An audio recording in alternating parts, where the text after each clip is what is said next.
అందరూ ఎలా ఉన్నారు? ఈరోజు మరి మనము న్యూ సెషన్ అంటే కొత్తగా మరొక ఆప్షన్లో మనము పాన్ కార్డ్ ఎలా అప్లై చేయాలనేది మనం చూస్తాము. ఈరోజు మనము ఏ ఆప్షన్లో కొత్తగా పాన్ కార్డు అప్లై చేస్తామన్నది మీకు ఎక్స్ప్లెయిన్ చేస్తాను. ఒకసారి చూడండి. ఎన్ఎస్డిఎల్ పాన్లో ఈకేవైసీ ఈకేవైసీ మోడ్లో కరెక్షన్ పాన్ కార్డ్ చూడండి.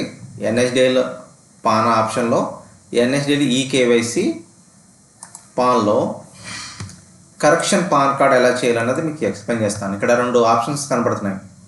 Pan Indian citizen form number 49 అంటే ఇది కొత్త PAN card. Changes or correction existing PAN data. ఇప్పుడు changes or correction in existing PAN data ఈ ఆప్షన్లో మనము పాన్ కార్డ్ ఎలాగ కరెక్షన్ చేయాలన్నది మీకు డీటెయిల్గా నేను ఎక్స్ప్లెయిన్ చేస్తాను. జాగ్రత్తగా చూడండి. ఈకేవైసీ ఆప్షన్లో కనుక మనం పాన్ కార్డు కరెక్షన్ చేయాలంటే మనం ఎటువంటి డాక్యుమెంట్స్ కూడా అప్లోడ్ చేయని అవసరం లేదు. ఫోటో కానీ, సిగ్నేచర్ కానీ, ఆధార్ కాపీ కానీ ఎటువంటి డాక్యుమెంట్ కూడా మనము అప్లోడ్ చేయని అవసరం లేదు. కానీ మనం తీసుకోవాల్సిన డీటెయిల్స్ అంటే మనం ఎంట్రీ చేయడానికి కస్టమర్ దగ్గర మనం తీసుకోవాల్సిన డీటెయిల్స్ ఏంటన్నది మనం చేసుకోండి. మొట్టమొదటిగా ఆధార్ కాపీ తీసుకోవాలి. ఆధార్ కాపీలో నేమ్ పూర్తిగా ఉందా లేదన్నది చూసుకోవాలి. అంటే ఫర్ సపోజు ఇంటి పేరు లేకపోతే నేమ్లో ఏవి కూడా సింగిల్ లెటర్స్ ఉండకూడదు. సర్నేమ్లో కానీ నేమ్లో కానీ ఫర్ సపోజు ఒక ఆయన పేరు ఏం పేరంటే చుక్కా రాజేష్, ఆయన పేరు చుక్కా రాజేష్ కానీ సిహెచ్ రాజేష్ అని ఉంది. అటువంటివి ఎన్ఎస్డిఎల్ ఈకేవైసీలో చేయడానికి మనకి లేదు. మీరు బ్లైండ్గా గుర్తుపెట్టుకోండి. ఎన్ఎస్డిఎల్ పాన్ చేయాలంటే కనుక నేమ్ పూర్తిగా ఉండాలి, డేట్ ఆఫ్ బర్త్ పూర్తిగా ఉండాలి, ఆధార్ డేటా అడ్రస్ అప్డేట్లో ఉండాలి.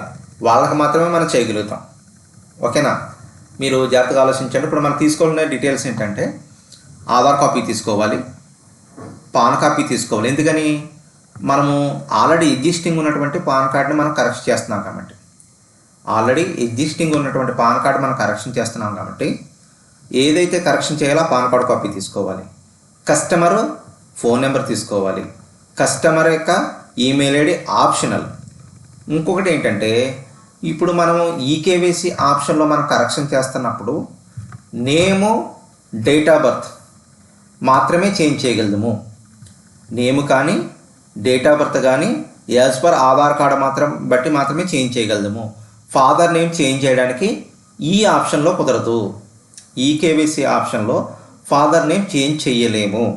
ఓన్లీ నేమ్ కానీ, డేట్ ఆఫ్ బర్త్ కానీ, ఒకవేళ ఉన్న పాన్ కార్డు మళ్ళీ రీప్రింట్ చేసుకోవాలన్నా కానీ సేమ్ ఆధార్ కార్డు ప్రకారం మాత్రమే చేయగలుగుతాం తప్పించి ఫాదర్ నేమ్ చేంజెస్ కానీ అటువంటి మనం చేయలేము. గుర్తుంచుకోండి.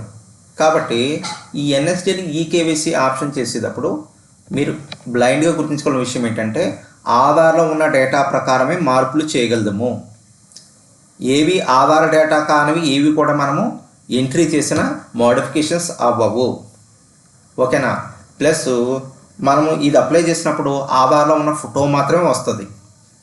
అంతేగాని మనకు కావాల్సిన ఫోటో, సిగ్నేచర్ కనుక మార్చాలనుకుంటే కనుక ఈకేవైసీ ఈకేవైసీ ఆప్షన్లో మనం చేయకూడదు. ఈ సైన్ ఆప్షన్లో చేసుకోవాలి. కాబట్టి ఇప్పుడు నేను చెప్తుంది ఏంటంటే ఈకేవైసీ ఆప్షన్ కాబట్టి ఇంకా మీరు ఏం ఆలోచించిన అవసరం లేదు. చూడండి.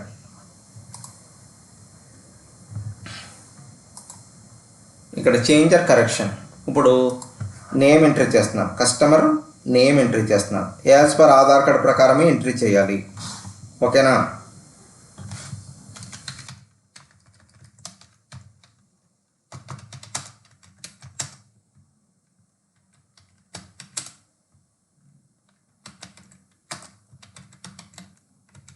ఇప్పుడు ఇక్కడ డేట్ ఆఫ్ బర్త్ వచ్చేటప్పటికి ఆధార్ కార్డ్ ప్రకారమే. ఇప్పుడు ఫస్ట్ ఏమేమి ఎంట్రీ చేయమంటుంది? మంత్ ఎంట్రీ చేయమంటుంది. చూసుకోండి. మంత్, తర్వాత డేట్, తర్వాత ఇయర్. ఇక్కడ మేలా ఫీమేల్ అని అడుగుతుంది. మేల్. కస్టమర్ యొక్క ఫోన్ నెంబర్, కస్టమర్ యొక్క ఫోన్ నెంబర్ చూడండి. అన్ని డీటెయిల్స్ అన్నీ ఎంత క్లియర్గా ఎంట్రీ చేస్తున్నానో మీరు ఒకసారి ఇదే ప్రకారం మీరు ఎంట్రీ చేసుకుంటే కనుక ఎటువంటి మిస్టేక్ లేకుండా కూడా మీకు పాన్ కార్డ్ ఇష్యూ అవ్వడం అన్నది జరుగుతుంది. తర్వాత ఈమెయిల్ ఐడి.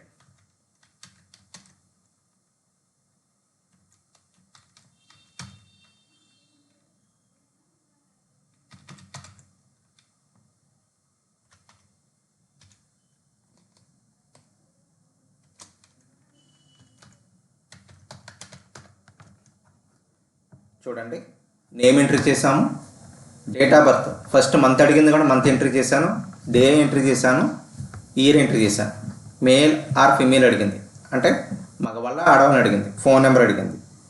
తర్వాత ఈమెయిల్ ఐడి ఎంట్రీ చేశాను. ఇప్పుడు ఈమెయిల్ ఐడి మాత్రం చాలా క్లియర్గా జాగ్రత్తగా ఎంట్రీ చేసుకోవాలి. ఎందుకంటే మీకు హార్డ్ కాపీ అంటే పోస్ట్లో రాకముందే మీకు సాఫ్ట్ కాపీ అనేది మెయిల్కి పంపిస్తారు. ఈకేవైసీలో మనం అప్లై చేసినప్పుడు ఏంటంటే మినిమం 5 to 7 వర్కింగ్ డేస్లో మనకి సాఫ్ట్ కాపీ అనేది మెయిల్కి వచ్చేస్తుంది. కాబట్టి మెయిల్ ఐడి జాగ్రత్తగా ఇవ్వండి. ఎందుకంటే బై మిస్టేక్ కనుక మీరు చేసి పంపించారనుకో మెయిల్ రాదు, కస్టమర్కి డిలే అయిపోతుంది అప్లికేషన్. అంటే కార్డు మళ్ళీ వాళ్ళు ఏదైనా అర్జెన్సీలో కనుక మన దగ్గర తీసుకున్నారనుకో వాళ్ళకి డిలే అయిపోతుంది.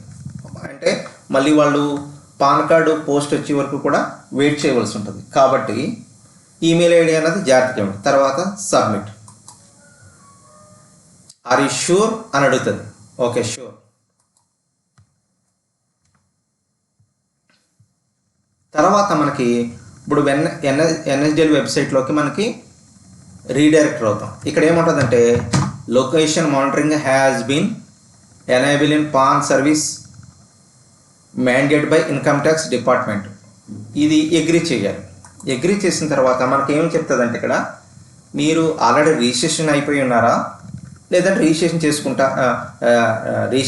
చేసుకోవాలా మీరు, లేదా రిజిస్ట్రేషన్ అయిపోయిందా మీకు అని అడుగుతుంది. అంటే ఇది ఏజెన్సీ రిజిస్ట్రేషన్. ఇది ఏజెన్సీ ఆన్బోర్డింగ్ ఎలా చేయాలన్నది ఒక సెపరేట్ వీడియో ఉంది, మీరు కావాలంటే చూడండి. ఎన్ఎస్డిఎల్ ఏజెన్సీ ఆన్బోర్డింగ్ చేయడం ఎలా అనేది ఒక సెపరేట్ వీడియో ఉంది, అది చేసుకోండి. ఇప్పుడు కొత్త వాళ్ళనుకో రిజిస్టర్ నవ్ అని క్లిక్ చేయండి. అంటే ఫస్ట్ టైము పాన్ కార్డ్స్ అంటే ఈ పోర్టల్ తీసుకున్న తర్వాత ఫస్ట్ టైం చేస్తున్న వాళ్ళు ఎన్ఎస్డిఎల్లో చేస్తున్న వాళ్ళు మాత్రం 1 టైము రిజిస్ట్రేషన్ చేసుకోవాలి.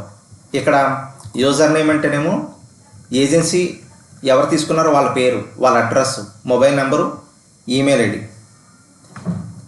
తర్వాత మొబైల్ నెంబరు వెరిఫికేషన్ చేసుకోవాలి, ఈమెయిల్ ఐడి వెరిఫికేషన్ చేసుకోవాలి. వెరిఫికేషన్ చేసుకుని సబ్మిట్ చేయాలి. నేను ఆల్రెడీ రిజిస్ట్రేషన్ అయిపోయాను కాబట్టి నా ఫోన్ నెంబర్తో నేను లాగిన్ అవుతాను. చూడండి ఒకసారి, నేను ఆల్రెడీ రిజిస్ట్రేషన్ అయిపోయాను కాబట్టి నేనేంటంటే ఇది ఏజెన్సీ ఫోన్ నెంబర్, నాట్ కస్టమర్ది కాదండి, గుర్తుంచుకోవాలని విషయం. సబ్మిట్. ఇప్పుడు ఓటీపీ వస్తుంది, ఓటీపీ ఎంట్రీ చేయాలి.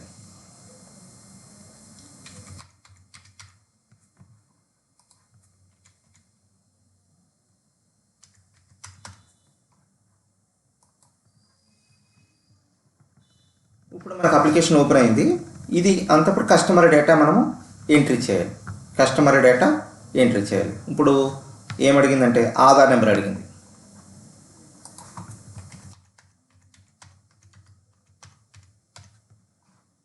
తర్వాత పాన్ నెంబర్ అడిగింది. ఎందుకని మనం ఆల్రెడీ ఎగ్జిస్టింగ్ డేటాని మోడిఫై చేస్తున్నాం. ఆల్రెడీ పాన్ కార్డు ఉన్న డేటాను మనం మోడిఫై చేస్తున్నాం.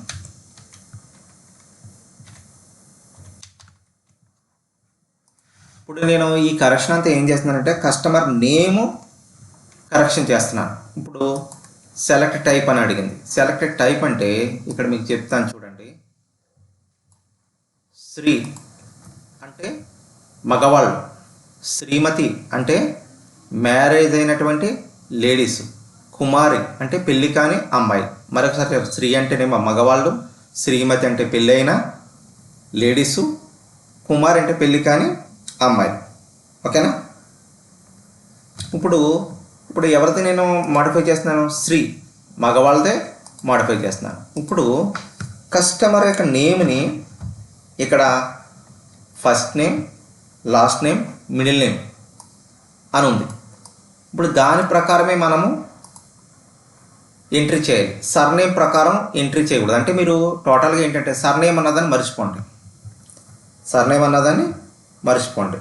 ఫర్ సపోజు ఈ కస్టమర్ పేరు ఏం పేరంటే చిక్కాల రవి. ఏం పేరండి? చిక్కాల రవి. ఇప్పుడు చిక్కాల రవి అన్నది ఆధార్ కార్డులో ఎలా ఉందంటే మీకు స్పెల్లింగ్తో సహా చెప్తాను చూడండి. CHIKKALA Chikkala space Ravi. ఇప్పుడు ఆధార్ కార్డులో నేమ్ అలా కనపడుతుంది. ఇప్పుడు రవి అన్నది ఎక్కడ ఉందంటే నాకు చిక్కాల అనేది ఎక్కడ ఉందంటే ఫస్ట్లో ఉంది. కాబట్టి నేను చిక్కాల అనేది ఫస్ట్లో ఎంట్రీ చేస్తున్నాను. రవి అన్నది లాస్ట్లో ఉంది అనుకోండి. ఇప్పుడు ఈ వ్యక్తి పేరు చిక్కాల రవి కాబట్టి అలాగే ఎంట్రీ చేశాను. అదే కనుక చిక్కాల రవికుమార్ ఏమనుంది? చిక్కాల రవికుమార్.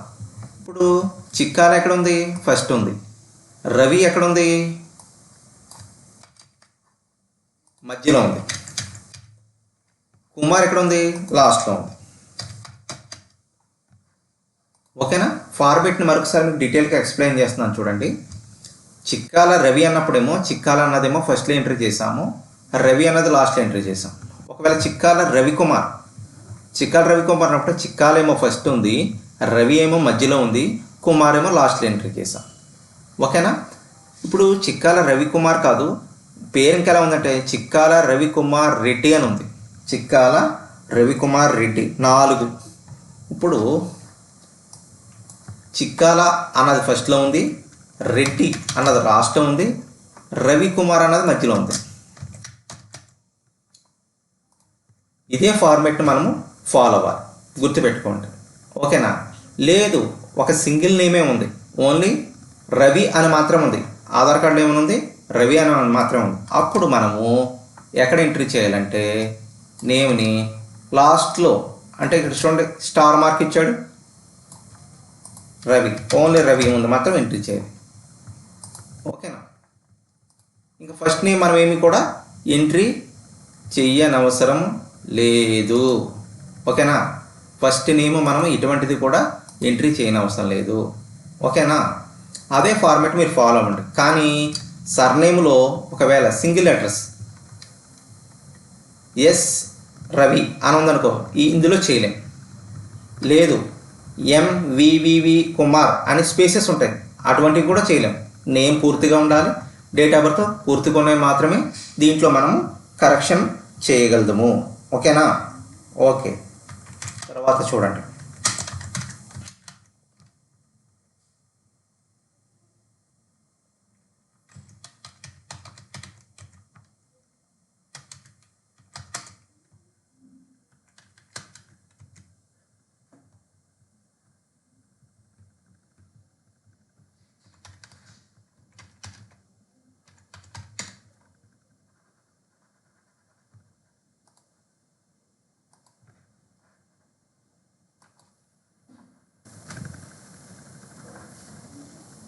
ఇప్పుడు ఈ పేజీలోకి వచ్చిన తర్వాత ఏంటంటే మనం ఎంట్రీ చేసిన డేటాని ఒకసారి కన్ఫర్మ్ చేసుకోమని చెప్తుంది.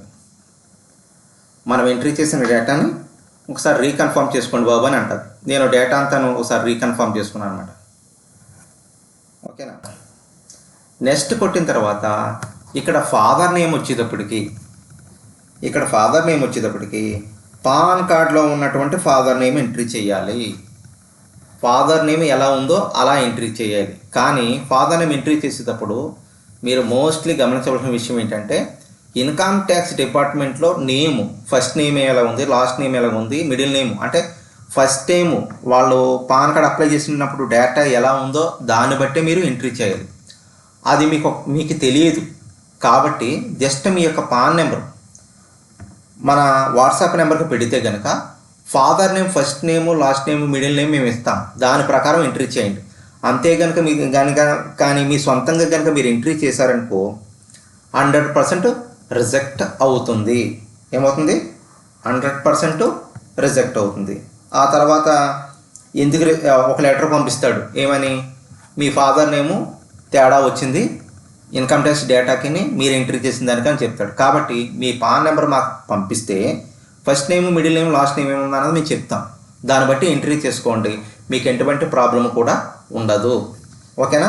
అది మీరు చూసుకోవడానికైతే రాదు. మీరు మాకు వాట్సాప్ నెంబర్కి మీ యొక్క పాన్ నెంబర్ పంపించండి. ఖచ్చితంగా మేము ఫాదర్ నేము ఎలా ఉన్నదనేది అయితే చెప్తాం. అదే కనుక ఆధార్ కార్డులో ఉన్నటువంటి కస్టమర్ పేరు అనుకో, మీరు ఎలాగైనా ఎంట్రీ చేసుకోవచ్చు. ఎందుకంటే మనం ఇక్కడ మాడిఫై చేస్తున్నది ఏంటి, ఫాదర్ నేమ్ మాడిఫై చేయట్లేదు, ఓన్లీ పేరు మాత్రమే మాడిఫై చేస్తున్నాం. మీరు గుర్తుంచుకోండి, ఈకేవైసీ ఆప్షన్లో నేమ్ కానీ డేట్ ఆఫ్ బర్త్ మాత్రమే మార్చగలము, ఫాదర్ నేమ్ చేంజ్ అవ్వదు, గుర్తుపెట్టుకోండి. కాబట్టి ఫాదర్ నేము మీరు వాళ్ళు చెప్పింది కానీ ఆధార్ కార్డులో చూసి కానీ మీరు ఎంట్రీ చేయకూడదు. అది కూడా మీరు గుర్తుపెట్టుకుని దాని ప్రకారం మీరు చేసుకోండి.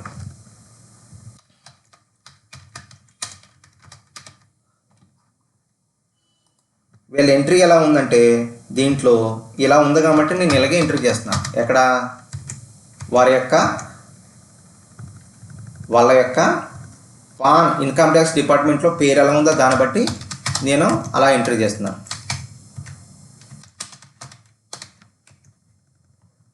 యాక్చువల్గాను వీళ్ళు చేసిన రాంగ్ మిస్టేక్ ఏంటో మీకు చెప్తున్నాను చూడండి. ఇప్పుడు వాళ్ళ పేరు ఎలా ఉందో అన్నది అప్పుడు వాళ్ళ ఇష్టం వచ్చినట్టు ఎంట్రీ చేసి ఉంటారు.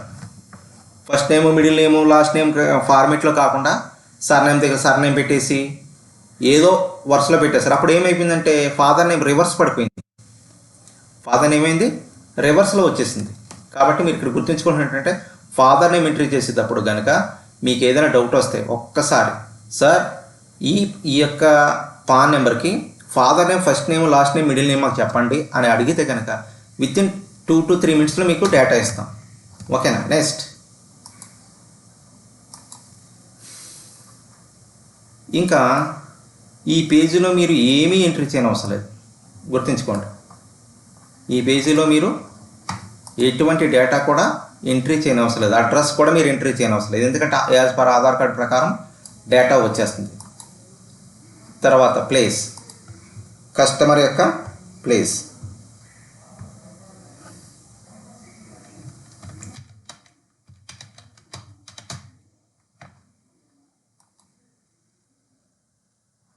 తర్వాత ఫైనల్ కన్ఫర్మేషన్ చూపిస్తుంది మీకు, ఫైనల్గా కన్ఫర్మేషన్ అన్నది చూపిస్తుంది. ఇక్కడ కన్ఫర్మేషన్ వచ్చిన తర్వాత లాస్ట్ని కన్ఫామ్ అని అడుగుతుంది. కన్ఫామ్ అని అడిగిన తర్వాత ఇక్కడ ఏమంటుందంటే OTP based eKYC, biometric based eKYC. ఇప్పుడు నేను ఆధార్లో ఫోన్ నెంబర్ అప్డేట్ అయింది కాబట్టి ఓటీపీ బేస్డ్లో చేస్తున్నాను. ఇక్కడ ఓటీపీ అడుగుతుంది. ఇప్పుడు కస్టమర్ ఓటీపీ ఎంట్రీ చేయాలి.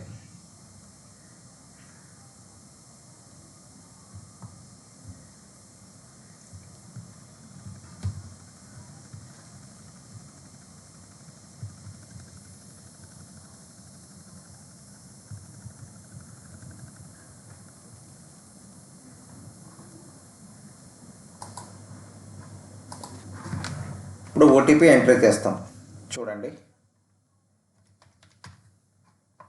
సబ్మిట్.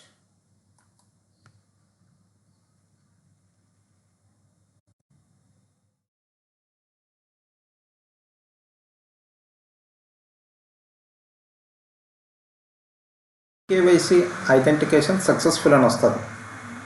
సక్సెస్ఫుల్ అని వచ్చిన తర్వాత మనకి మరొక రెండవ ఓటీపీని కూడా అడుగుతుంది.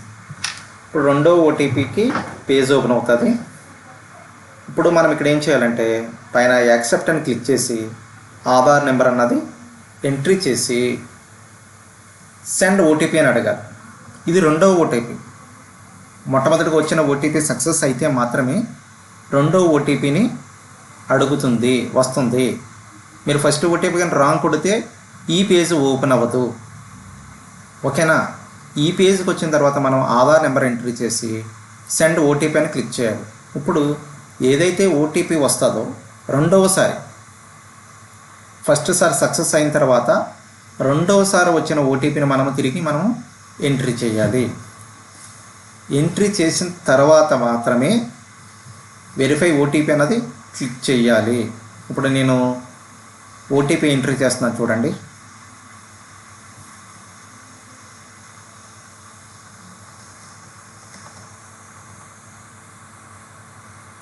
నేను ఓటీపీ ఎంట్రీ చేశాను. ఇప్పుడు వెరిఫై ఓటీపీ అని క్లిక్ చేశాను. ఇప్పుడు అది రీడైరెక్ట్ అయ్యి మళ్ళీ మన ఎక్కడైతే మనము అప్లికేషన్ స్టార్ట్ చేసామో ఆ పేజ్కి వెళ్ళి ఒక ఎకనాలజీమెంట్ అన్నది డౌన్లోడ్ అవుతుంది. ఎకనాలజీమెంట్ అన్నది మనకి రావడం అన్నది జరుగుతుంది. ఇప్పుడు ఫైనల్గా మన వర్క్ కంప్లీట్ అయినట్టు. ఓకేనా? Thank you so much.